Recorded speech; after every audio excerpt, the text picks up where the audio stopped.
everyone, this is Steve Strong of the Cast Iron Cookware channel, where you can find information to help you better collect, restore, and use cast iron cookware. Today I'm going to be going back in time just a little bit, and I'm going to be doing something that started it all for me, and that is making biscuits in my number 14 Birmingham stove and range cast iron skillet. This is the one that got me started. And actually what got it started is I wanted to make biscuits like my grandmother. Now, I'm not going to be able to make biscuits like her because I don't have 30 years of practice. But I'm going to be making my own style of biscuits in my Birmingham stove and range number 14. And I'm going to be doing that coming right up.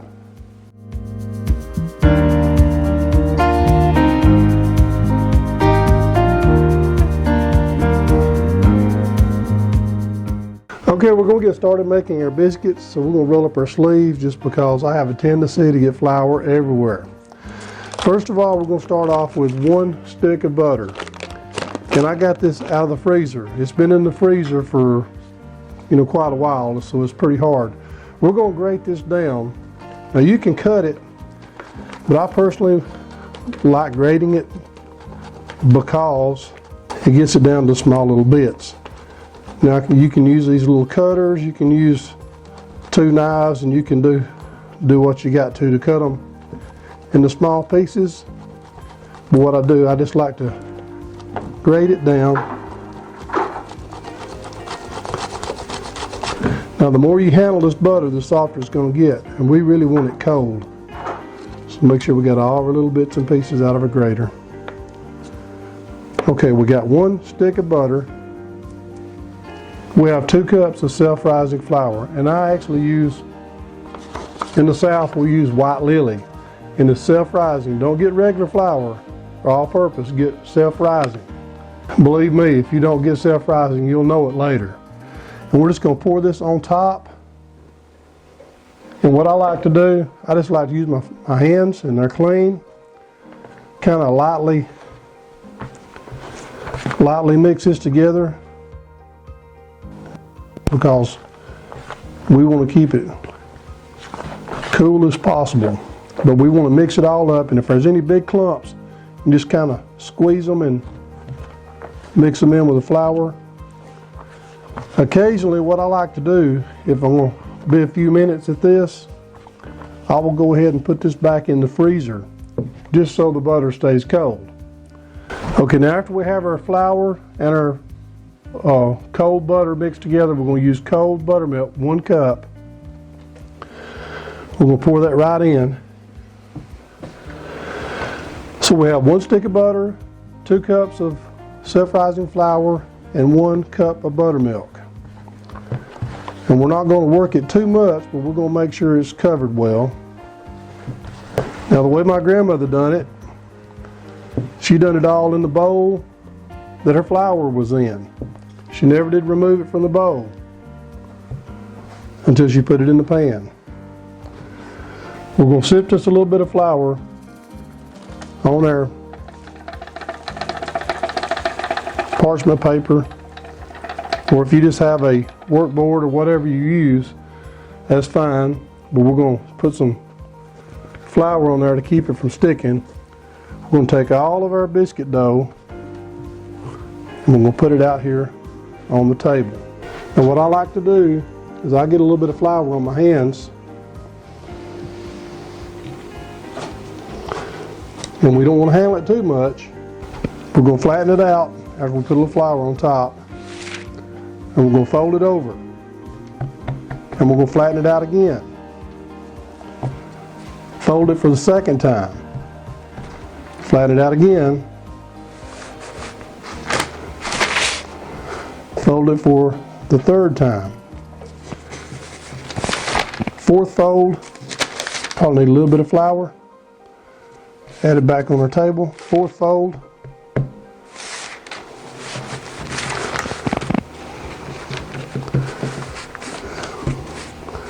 5th fold. So we folded this 5 times. The parchment paper's kind of running away with me.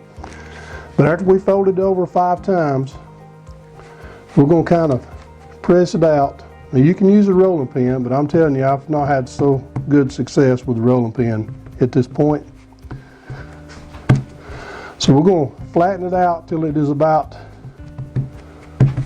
I would say, about the thickness of my index finger. We're going to take our biscuit cutter, give it a little bit of spin, dip it back in your flour, give it a little bit of a spin. You can get 7 out of here to start with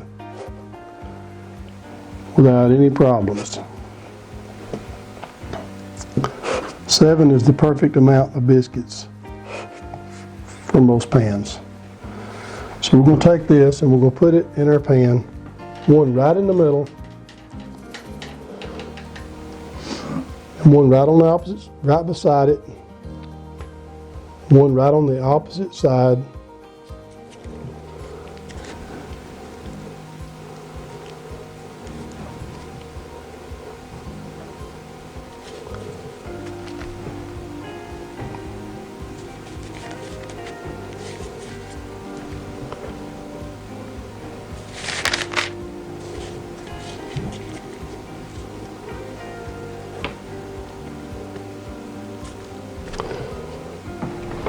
Okay, so we got a little bit of leftovers. Instead of rolling it together, we're going to stack it on top of itself, and we're going to get another biscuit or 2 out of it. Take all our little pieces. We'll stack them up. Get you a little bit of flour. Pat it down.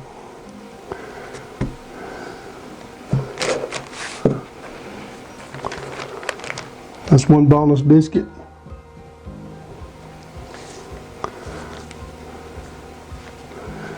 Now we don't want to waste it, so the last biscuit's going to be just a little bit rough here, so we're going to kind of roll it and give it a little bit of a pat, and we'll call that a bonus biscuit. Just want to let you know too, you need to have your oven preheated to 475 degrees before you put it in. So we're going to put these in the oven at 475 degrees. Now we're going to leave them in the oven for about 15 minutes. But don't just go by the time, you need to watch them. You just watch them until the top of the biscuits start getting crusty brown or golden brown to whatever texture you like. If you like it a little extra crunchy, you can leave it in there until it's darker brown. Me personally, I just like the golden color, especially when you put the butter on it. Man, those are good. I like to call these Butterfinger biscuits because after you eat a few of them, you've got butter all over your fingers. They are buttery. Normally, I like to make my biscuits in a number 8 cast iron skillet. That way, when you put your biscuits, you got 1 in the middle, and you got 6 around, you got 7, and the sides kind of help hold the biscuits in shape, and they kind of swell up all around, and they're just plump biscuits all around. But for the sake of nostalgia and how I got started with cast iron cookware, I went ahead and used my number 14 Birmingham stove and range Century Series skillet that I bought for about $5 when it was new. That's why I used the big skillet. You don't have to use a big skillet. You can use a number 8 or number 7, whatever size pan that you like. I just wanted to use that one for nostalgia's sake. Okay, we're taking these out of the oven, and you can see they're just sliding around. And I didn't have to spray anything on them. What I like to do at this point, I got a little bit of half melted butter. I like to just hear that sizzle.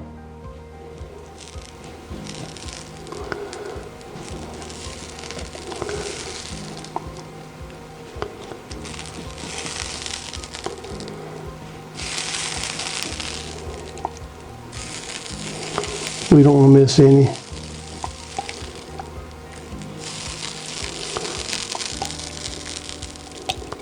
Even our little bonus biscuits over here on the edge.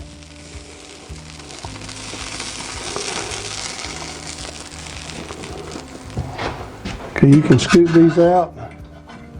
Usually I'll dump these on a pan.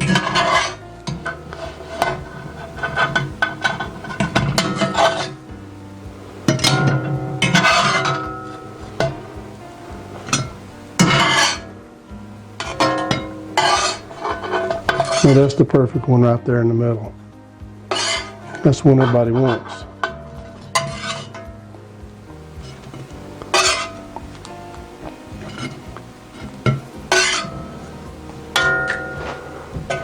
And what I usually like to do at this point, and be careful, don't get burned, I'll go ahead and wipe out. And I use several folds on my paper towel so I don't get burned. And there we go. Yummy biscuits. Now what I like to do, I like to go ahead and take one, and man, these things are soft on the inside. Put your little butter on that thing, close it back up, and let it simmer a little bit. And after that thing has melted just a little bit, I'll take and just kind of work it in. Good to do this while it's still smoking. And one of my favorite things, blackberry jelly.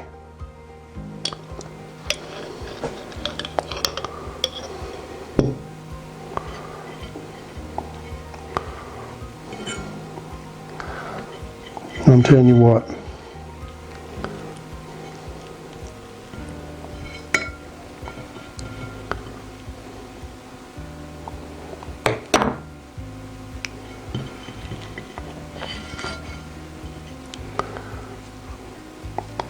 this is some good stuff right here.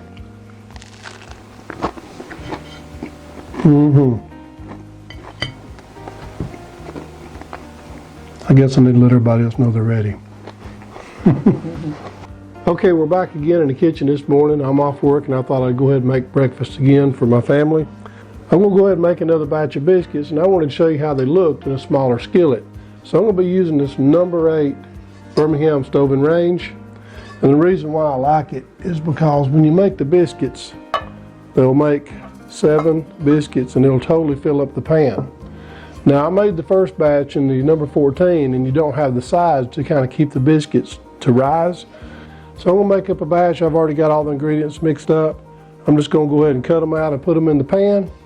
So we'll get started with that right now. And what we're going to do at this point, we're just going to fold it to where we know we can get kind of measured out and make sure we can get 7 biscuits out of this. So kind of make it the size of your skillet. But you can take your cutter, kind of work at it. Say, okay, this is what we got. So we'll take our biscuit out of the middle, dip our cutter, put our cutter in our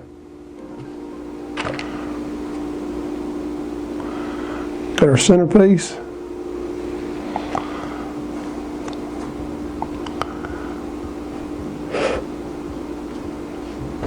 Dip our cutter in into our flour.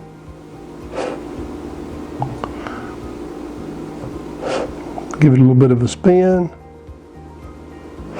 That way it won't stick. Okay, we have 7 perfectly shaped biscuits.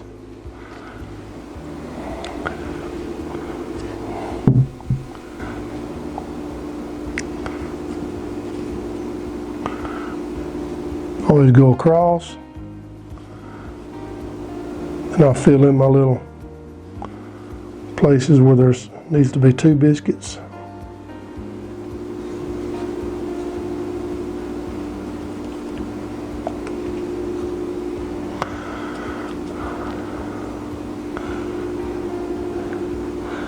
And something I'm going to try as a little bit of an experiment, instead of making a bonus biscuit because we don't really have the room for it, I'm just going to take a little biscuit ball and tuck it in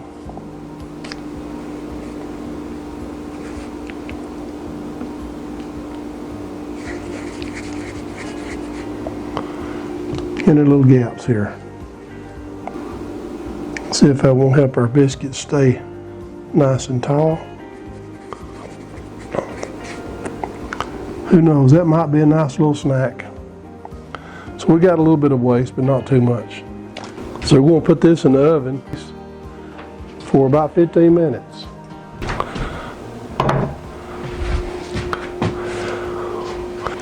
Okay, we have these out of the oven, and boy, they look nice. So we're going to go ahead and give us a little bit of butter on them. Even those little pieces in the sides look really good. So we're just going to cover. Oh man, don't that look pretty? That looks good enough to eat, don't it? And they are hot.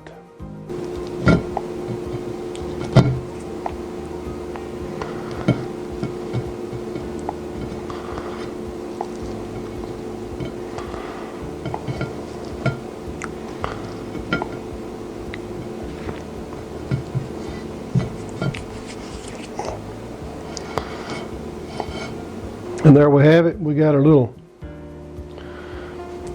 biscuits, and man, those things are smoking. And these little fellers look like they'd be nice little. I never have thought about doing that before. If you're the type person who likes the crust